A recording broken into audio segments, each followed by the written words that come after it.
काय दाखवायचं काय तुम्हाला? हा, तुम्ही किती देता आणि काय काय देता हे दाखवायचंय तुम्हाला? मग घर का नाही दिलं एखादं? हा, असं नाही वाटलं कधी की सुनेचे आई वडील चाळीतल्या छोट्या खोलीत राहतात, त्यांना एखादं घर द्यावं म्हणून? आता आलायत मोठे बडे जाव मिरवायला, वर्षभरात कधी चौकशी करायची वाटली का की ते कसे आहेत, कसे राहतायत? काही हवं नको कधी विचारलं?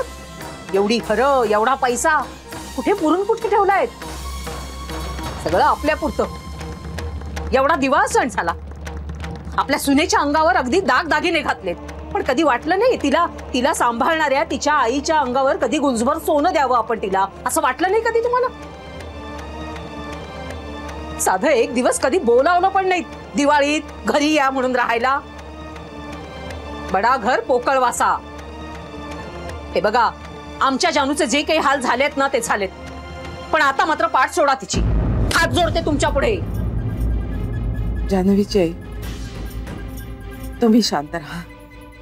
आपण नंतर कधी बोलू, पण तुम्ही शांत व्हा, नाहीतर शब्दाला शब्द वाढेल. मी शांतच आहे. हवं तर आणखीन शांत होऊन सांगतो, आमच्या जानूची पाठ सोडा. इतके दिवस केलंच आहेत ना, तसंच आता यापुढेही तसंच दुर्लक्ष करा. अशी कशी पाठ सोडू आम्ही? अहो, आमची सून आहे ती, पाठ कशी सोडू आम्ही तिची? होती, तुमची सून होती, पण आता ती माझी मुलगी आहे. आता आमचं आम्ही बघून घेऊ काय करायचं ते. तुम्ही तुमचे उपकार, तुमची मिजाज चकडेच ठेवा. काही नकोय आम्हाला, आणि घेऊन जा तुमचं हे सामान.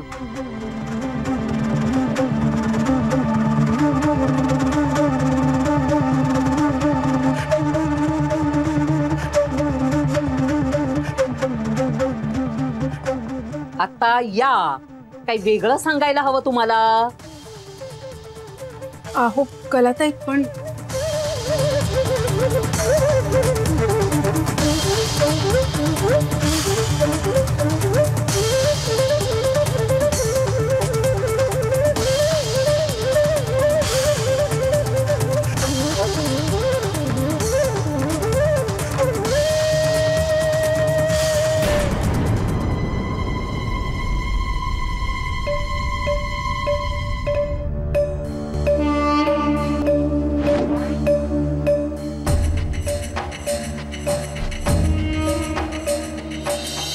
अहो ठेवा हो फोन आता.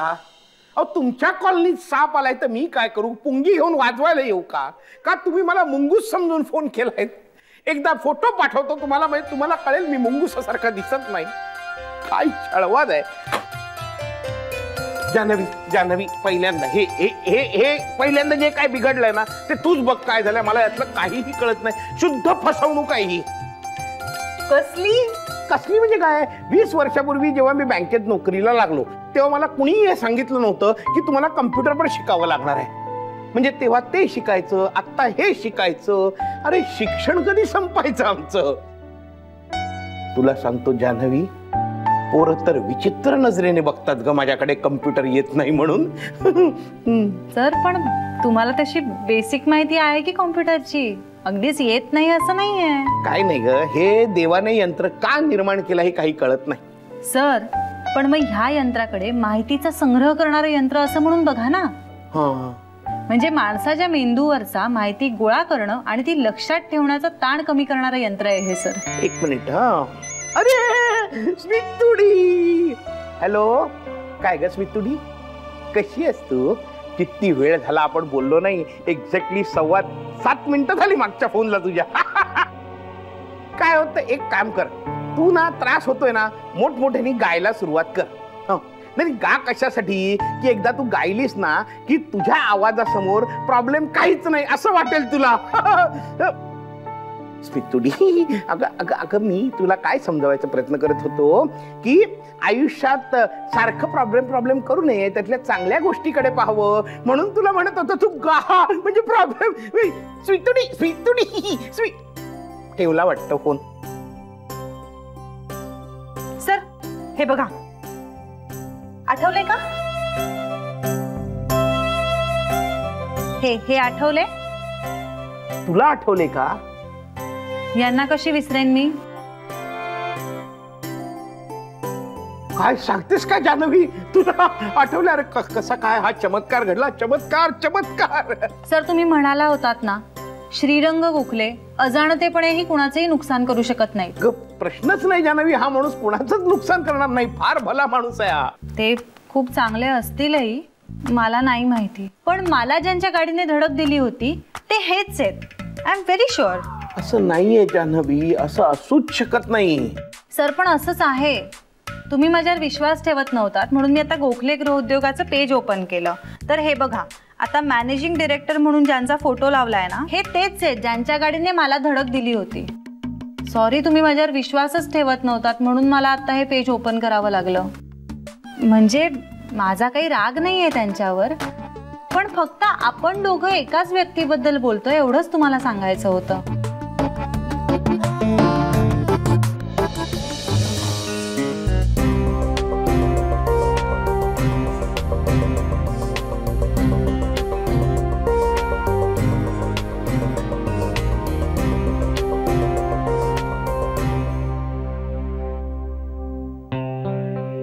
हाय.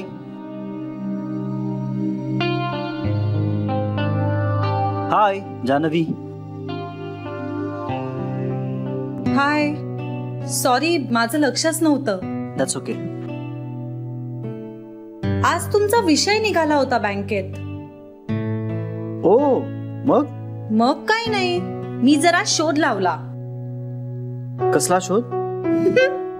ऍक्च्युली काय झालं, मी सरांना असं म्हणाले, आपल्या बँकेत ज्या श्रीरंग गोखलेंचा अकाउंट आहे ना, त्यांच्याच गाडीला मी धडकले. तर ते विश्वासच ठेवायला तयार नव्हते. मी किती सांगायचा प्रयत्न केला पण त्यांना मान्यच नव्हतं. मग मी नेटवर जाऊन तुमचा फोटो त्यांना शोधून दाखवला, तेव्हा त्यांना पटलं. अच्छा, पण मग काय म्हणाले तुमचे सर? काही नाही, तरी त्यांना ते मान्यच नव्हतं. म्हणजे ते विश्वास ठेवायला तयारच नव्हते. तुम्ही असं वागूच शकत नाही असंच त्यांना वाटत होतं. पण मग काय, अहो ते इतक्या प्रेमाने तुम्हाला डिफेंड करत होते की मला त्यांची दयाच आली. मग मीच त्यांना म्हणाले, अहो ऍक्सिडेंट करणारी माणसं दुष्ट असतात का? तो होऊन जातो आणि बस होऊन जातो, आपल्या हातात नसतं ते. तो एक क्षण जर सांभाळता आला असता तर जगात अपघात घडलेच नसते. अच्छा, म्हणजे त्यांची दया आली म्हणून तुम्ही असं म्हणालात का? नाही, मला स्वतःलाही मनापासून असं वाटतं. पण म्हणजे मी तुमच्या दृष्टीने ब्लॅकलिस्टेड माणूस झालो नाहीये ना? म्हणजे नाही, म्हणजे माझ्याबद्दल ज्यांच्या मनात चांगलं मत आहे त्यांना तुम्ही हाच तो माणूस असं सांगत राहिलात तर माझं रस्त्यावरनं चालणं अवघडून जाईल. असं काही नाहीये. काही या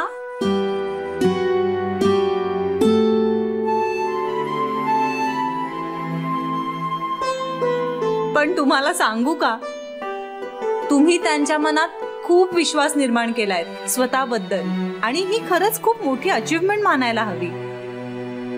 अहो, पण मी खरंच एवढा वाईट माणूस नाहीये. हा, म्हणजे तुम्ही म्हणालात तसं तो एक क्षण माझ्या हातून निसटला, माझी चूक झाली. नाही, तुमच्याबद्दल माझं मत वाईट आहे असं नव्हतं म्हणायचं मला. काय झालं, मी सरांना सांगत होते आणि त्यांचा माझ्यावर विश्वासच बसत नव्हता. मग मला ते आवडत नव्हतं म्हणून मी असं म्हणाले. मला तसं नव्हतं म्हणायचं. थँक्यू.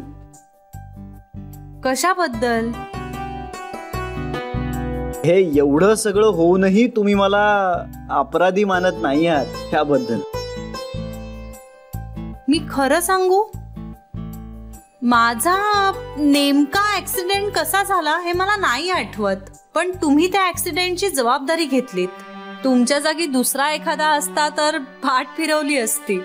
तुम्ही मात्र सतत माझी चूक झाली असं म्हणत होतात, आणि हे म्हणायलाही खूप मोठं मन लागतं. मन मोठं असलं ना की सारं काही सामावून घेता येतं. मग अगदी आपली चूक सुद्धा.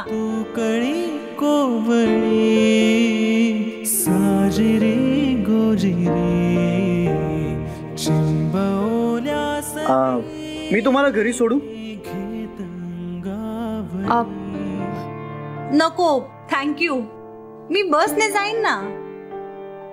तुम्हाला एकंदरच गाड्यांची भीती वाटते की फक्त माझ्या गाडीची भीती वाटते? असं खरंच काही नाहीये. मला बसने जायची सवय आहे, बाकी काही नाही.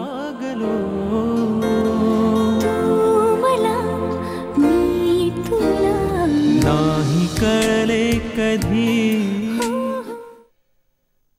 काय? त्यांची हिम्मत कशी झाली माझ्या आईला असं म्हणायची? हो ना, म्हणजे इतक्या भयंकर बोलतात ना, जिव्हारी लागेल असं. स्पष्टच सांगू का, त्यांचं बोलणं ऐकून तरी असं वाटतं की त्या चांगलं बोलायला कधी शिकल्याच नाहीये. वहिनी ते तुम्हाला असं एकदम जा असं म्हणाल्या? म्हणजे तुम्ही इथून जा असं म्हणाल्या त्या? नाही म्हणजे तसंच नाही. वहिनी खरं सांगा. हा तसंच. मी ना फोनच करते त्यांना. बस झाला. जान्हवी हॉस्पिटलमध्ये असताना बडबड केली तिथे येऊन त्यांनी, तेव्हाच आपण दुर्लक्ष करायला नको होतं. तेव्हाच खडसावून सांगायला हवं होतं, तोंड सांभाळून बोला म्हणून.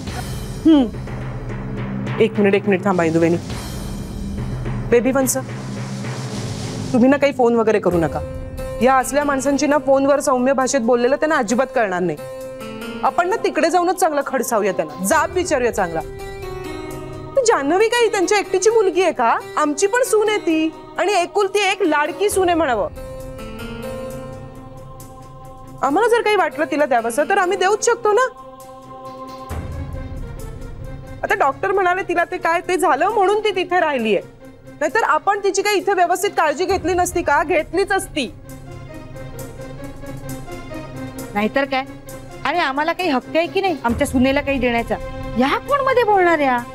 आम्ही आमच्या सुनेला हवं तेव्हा आणि हवं तेवढं देऊ शकतो.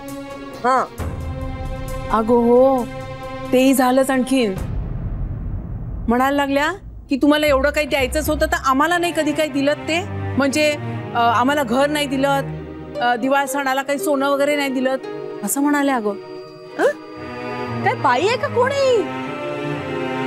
इतकं लग्नात दिलं तरी करायचा तो तमाशा केला. शी शी शी, काय वृत्ती असते ना एखाद्याची. बघ ना, त्यावेळेस सुद्धा आईकडे बघून गप्प बसलो होतो. काय ग? हो ना, म्हणजे माझं एक वेळ ठीक आहे ग. असं कसं म्हणता वहिनी तुम्ही? अगं म्हणजे आम्ही समवयस्क आहोत म्हणून मला बोलल्या तर एक वेळ चालेल म्हणते मी. पण आईच्या वयाचा तरी मान ठेवायला हवा का नाही? अगं पाणी विचारणं सोड, घरात पाऊल सुद्धा टाकू दिलं नाही त्यांनी. पास झाला आता. हे जरा अतिच होतंय. शरयू म्हणते ना तेच बरोबर. आपण तिथे जाऊन त्यांच्याशी बोलूया. हा, हे ना जरा अतिच होते. ए पण मी काय म्हणते, तुम्हाला बोलायचं असेल तर बोला तुम्ही, पण आधी आईना विचारून घ्या ग. वहिनी, आईला विचारलं तर आई काय म्हणेल माहिती आहे ना तुला? हो बेबी, माहिती आहे. पण अगं न सांगता तुम्ही गेलात आणि नंतर आईला कळलं तर ती जास्त दुखावली जाईल ना. आधीच घरात टेन्शन काय कमी आहे का आपल्या? म्हणजे त्यात आपल्यामुळे आणखी भर पडायला नको असं मला वाटतंय. एवढंच.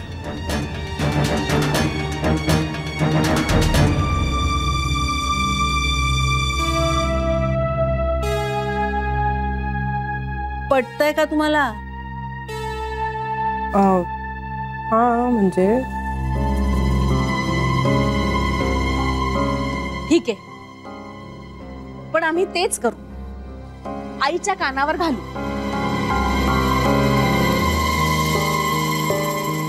आई काही गरज नाहीये जान्हवीला त्यांच्याकडे ठेवायची. हो ना, तिच्या आईचा ना काही भरोसा देता येत नाही. काय बोलेल काय करेल काहीच सांगता येत नाही. मी काय म्हणते आई, आपण आपल्या एखाद्या फ्लॅटमध्ये जान्हवीच्या राहण्याची सोय करूया. तो फ्लॅट अगदी छान करून घेऊया, सोयी करून घेऊया तिथे, आणि तिला सांगूया तिथे आरामात राहा. खरंच आहे, जान्हवी ना फार गोड मुलगी आहे. ह्या बाईचा नक्कीच त्रास होत असणार तिला. तिला व्याहांचा मान कसा ठेवायचा हे कळत नाही. ती काय जान्हवीशी प्रेमाने वागत असेल का? आई, आपण जान्हवीची खरंच आपल्या एखाद्या फ्लॅटवर सोय करूया ना. सोय करू ग, तो प्रश्न नाहीये, पण काय म्हणून जान्हवी तिथे राहायला जाईल? आपण दिलेली कुठलीही गोष्ट किंवा केलेली कुठलीही गोष्ट का करतो हे आपल्याला कसं सांगता येईल तिला?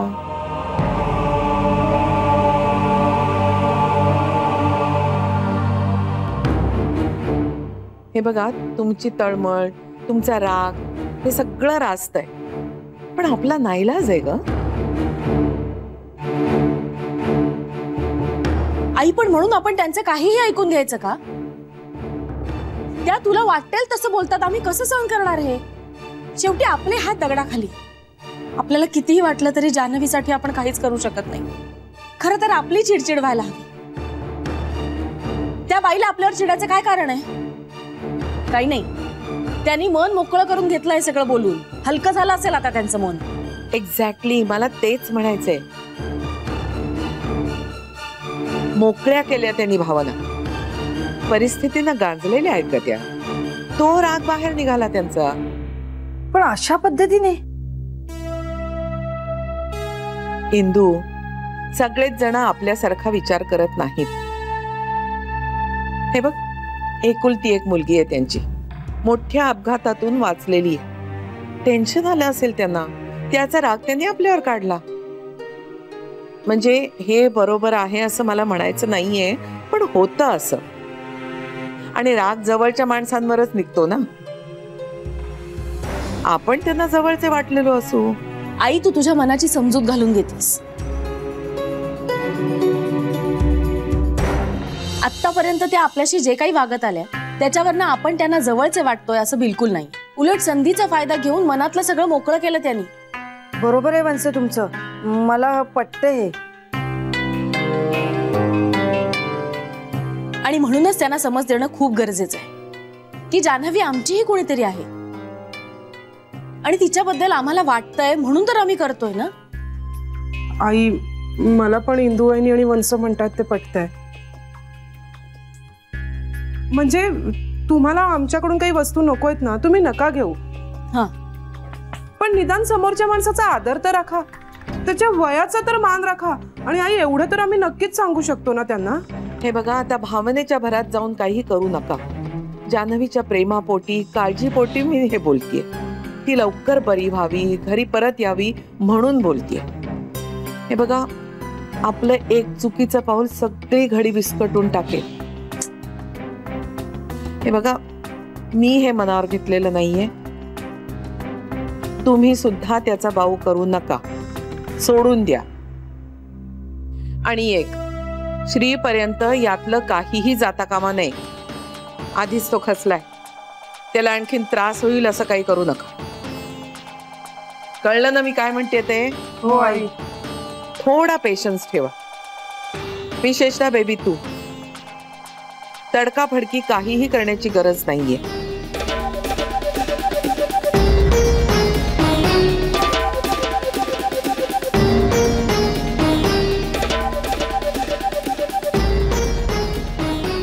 श्री आणि कांता याची वेळ झालीये. जा, जेवणाचं बघा. जा.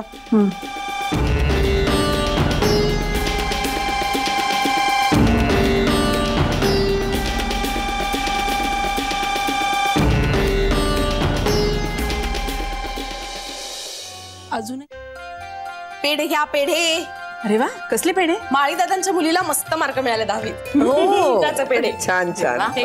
अरे वा वा, म्हणजे आता कॉलेजच्या ऍडमिशनची गडबड असेल ना त्यांची. आई, ते मागतील तेवढी सुट्टी दे त्यांना. ते नाही, मी ती कॉलेजमध्ये नाही जाणार आहे. आधीच कुठेतरी कामाला लागली आहे. का? अरे, काहीतरी पैशांचा प्रॉब्लेम असेल तिचा. अरे पण मग आपण मदत करूया ना. आपण इतक्या एनजीओज बरोबर काम करतो, खेड्यापाड्यातल्या अनेक मुलांना आपण दत्तक घेतो, त्यांना शिकवतो, आणि आपल्याच घरातल्या कुणाला तरी पैशाच्या अभावी शिक्षण घेता येत नाहीये. हे चुकीचं आहे. श्री, त्यांना बोलायला संकोच वाटत असेल तर तू बोल, पण त्या मुलीचं शिक्षण थांबता कामा नाही. चालेल. खरंच अजूनही आपल्या देशात किती साध्या साध्या गोष्टींसाठी झगडावं लागतं नाही लोकांना. हे शहरातलं चित्र, पण गावाकडे काय परिस्थिती असते आपल्याला इथं बसून कळत नाही. पाणी नाही, वीज नाही, शिक्षण नाही. हो ना. आणि या सगळ्यातनं भविष्याबद्दल चांगला विचार करणारी पिढी निर्माण होणार कशी? होईल, नक्की होईल. मला मान्य आहे की परिस्थिती आता खूप गंभीर आहे, पण लोकांना आता जाणीव व्हायला लागली आहे आणि जाणीव होते म्हणल्यानंतर बदलही नक्की होईल. आणि ही जी शहरांमधली आणि खेड्यांमधली जी दरी आहे ना, ती भरून काढण्याचे प्रयत्न अनेक स्तरांवर चालले. अरे हो, येत्या 29 तारखेला संध्याकाळी बाहेर जायचा कुठलाही प्लॅन ठेवू नका बरं का. का रे? अगं 29 तारखेला संध्याकाळी 7 वाजता झी मराठीवर फॅन्ड्री आहे. आपण सगळ्यांनी एकत्र बघायची ती फिल्म. म्हणजे मी काय म्हणतोय ना ते कळेल तुम्हाला, आणि कळेल पेक्षाही ना दिसेल तुम्हाला मी काय म्हणतोय ते. म्हणजे फॅन्ड्री असं सगळं मुद्दाम सांगत नाही, पण दाखवतं बरंच काही. चला, म्हणजे माझ्यासारखीला घर बसल्या सिनेमा पाहता येणार. उत्तम. येस, म्हणून तर मी म्हणतोय आपण सगळ्यांनी एकत्र बसून ही फिल्म बघायची. आणि हो, अशा कुठल्या कुठल्या एनजीओ बरोबर किंवा संस्थांबरोबर आपण कामं करू शकतो, अशा संस्थांची नावं, एनजीओची नावं या फिल्मच्या दरम्यान दाखवली सुद्धा जाणार आहेत. चला, म्हणजे बघायलाच पाहिजे नाही का फॅन्ड्री? येस, आपण नक्की बघायचाच आहे. आपण सगळ्यांनी एकत्र बघायचं आहे 29 तारखेला संध्याकाळी 7 वाजता फक्त झी मराठीवर फॅन्ड्री.